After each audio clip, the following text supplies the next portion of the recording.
नमस्कार. मी मोरेश्वर. हाय महाराष्ट्रमध्ये आपलं स्वागत आहे. महायुतीमध्ये आलबेल सारा आलबेल आहे असं सांगितलं जाते, पण तशातला काही प्रकार नाही आहे. प्रचंड धुसफूस आहे आणि कुठेही काही आलबेल नाही. उलट संघर्ष तीव्र आहे. संघर्ष दिवसेंदिवस तीव्र होत चालला आहे.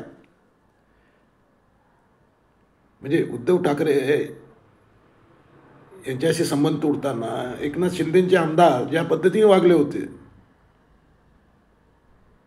तीच परिस्थिती आता निर्माण होताना दिसत आहे.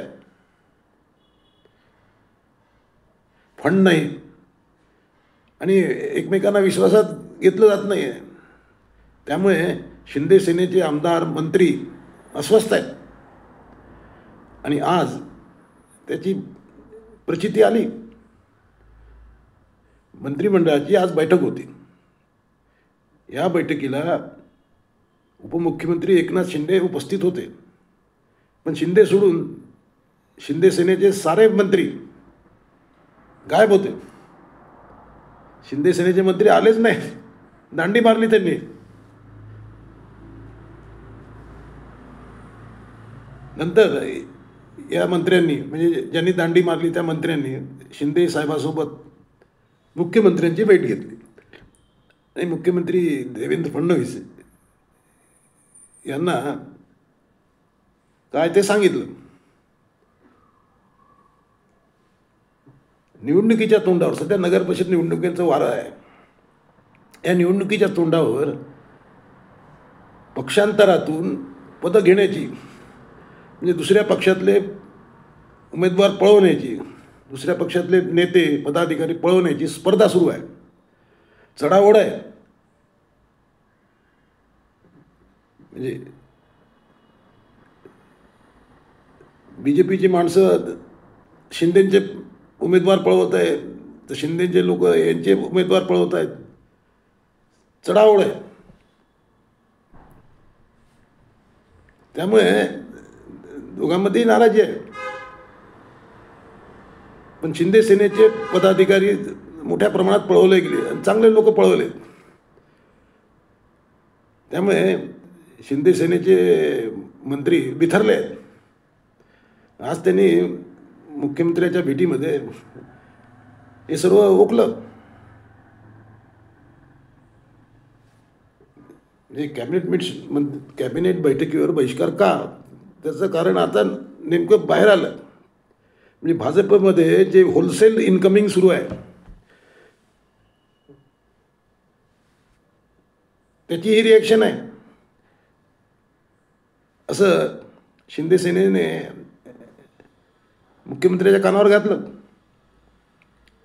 आणि त्यात या बोलाचालीमध्ये बरीच गरमागरमी झाली असं ऐकायला येतं आहे. अधिकृतपणे कोणी बोलायला तयार नाही. काहीच झालं नाही असं बोललं जातं आहे, परंतु ते गरमागरमी झाली. मुख्यमंत्र्यांनी तावात सुनावलं शिंदे सेनेच्या मंत्र्यांना. देवेंद्र फडणवीस म्हणाले की सुरुवात तुम्हीच केली. सुरुवात उल्हासनगरामधून तुम्हीच केली. उल्हासनगरमधल्या फोडाफोडीची आठवण करून देत मुख्यमंत्री म्हणाले की तुम्ही करता ते चांगलं, तुम्ही केलं तर चालवून घ्यायचं आम्ही, आणि आम्ही केलं तर तुम्ही हरकत घ्यायची. हा कुठला प्रकार आहे, असं होणार नाही अशा शब्दात मुख्यमंत्र्यांनी ठणकावलं. शेवटी एक तोडगा निघाला की कुणीही कुठल्या पक्षातील नेते, पदाधिकारी, नगरसेवक, माजी नगरसेवक घेऊ नये. म्हणजे आता बॅन आला आहे की कुणीही कुणाच्या पक्षातील नेते, पदाधिकारी, माजी नगरसेवक घेऊ नका, असं दोघांनी आता मान्य केलं आहे.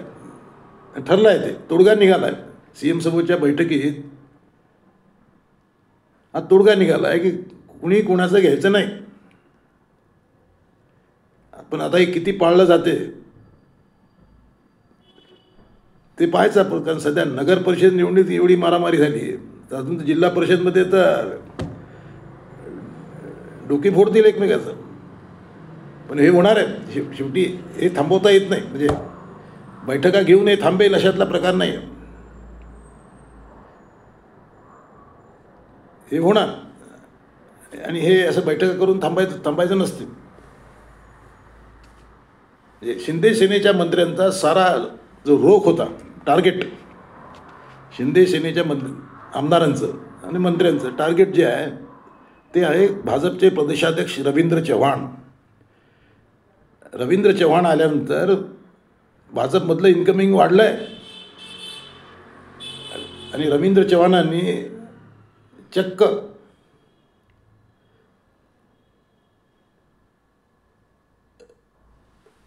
म्हणजे एकनाथ शिंदे यांच्या घरालाच हात घातला आहे.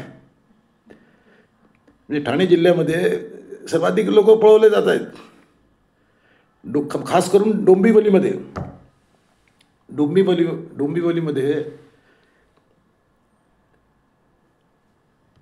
रवींद्र चव्हाणांनी मोठी तोडफोड केली आहे. रवींद्र चव्हाण आल्यानंतर भाजपमध्ये इन्कमिंगचा धडाकाच लागला आहे. त्यामुळे आता म्हणजे अस्वस्थता आहे शिंदे त्यासाठीच, आणि ती त्यांनी बोलूनही दाखवली. आता याचा प्रॉब्लेम असा आहे की रवींद्र चव्हाण 2029ची तयारी करतायत. हे एकनाथ शिंदे यांना समजत नसेल असलेला भाग नाही, पण एकनाथ शिंदेंना याची कल्पना आली आहे की आता पुढचं टार्गेट आपण आहोत. भाजपचं पुढचं टार्गेट एकनाथ शिंदे असतील, आणि सुरुवात झाली आहे त्याची. एकनाथ शिंदे यांची कोंडी, वेगवेगळ्या मार्गाने कोंडी करण्याचं उद्योग सुरू झाला आहे.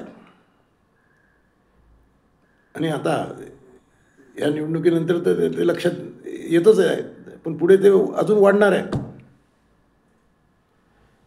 त्याचाच भडका आज उडाला, आणि या भडक्यामध्ये शिंदे सेनेच्या मंत्र्यांनी कॅबिनेट बैठकीवर बहिष्कार टाकला. काय होणार पुढं